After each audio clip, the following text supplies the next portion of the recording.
তো দেখো, তোমরা আমার আগের ভিডিওটাতে যেমন দেখেছো যে আমি সরস্বতী পুজোয় কী কী করেছি, কোথায় ঘুরতে গিয়েছি, কাদের সাথে গিয়েছি না গিয়েছি। তো সব কিছু শেষে কলকাতার থেকে আসার পথে কিন্তু আমরা চলে এসেছিলাম কথা মতন ডিবাপিতে। তো ডিবাপির সামনে এসেই বেশ অ্যাম্বিয়েন্সটা ভালো লাগলো। এখানটা একটা সেলফি জোনও করা রয়েছে। আর ভিডিও পোস্ট করতে এত লেট হওয়ার একমাত্র কারণ হচ্ছে আমার পরীক্ষা সামনে। তো যাই হোক, বেশি কথা না বলে আমরা বিরিয়ানির এখানটায় হাঁড়ি কাটা দেখে ভেতর দিকটায় চলে গেলাম বসার জন্য। তো বসে এখানটায় দাদা চলে গেল অর্ডার দিতে চিকেন বিরিয়ানি। তো এর আগের বার কলকাতা থেকে ফেরার পথে কিন্তু আমরা খেয়েছিলাম দাদা বৌদির বিরিয়ানি, এবার খাবো ডিবাপি বিরিয়ানি। এদিকে একটাই সবাই যে যার মতন বসে খাচ্ছে।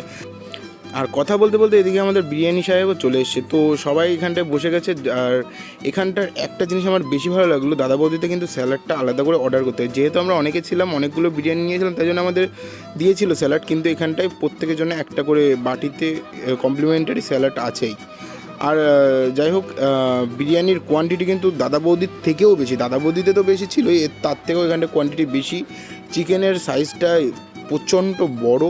হ্যাঁ, হয়তো দাদা বৌদির অ্যাম্বিয়েন্সটা এর থেকেও ভালো। তো যাই হোক, আর বেশি কথা না বলে আমি একটু টেস্ট করে দেখলাম। বিরিয়ানিটা কিন্তু মানে প্রায় সেমই আছে, কিন্তু দাদা বৌদিরটার থেকে একটু ড্রাই লাগলো আমার বিরিয়ানিটা।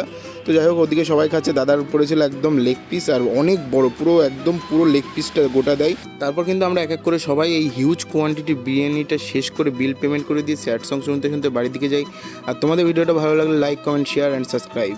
দেখা হচ্ছে নেক্সট ভিডিওতে, ততক্ষণের জন্য টাটা।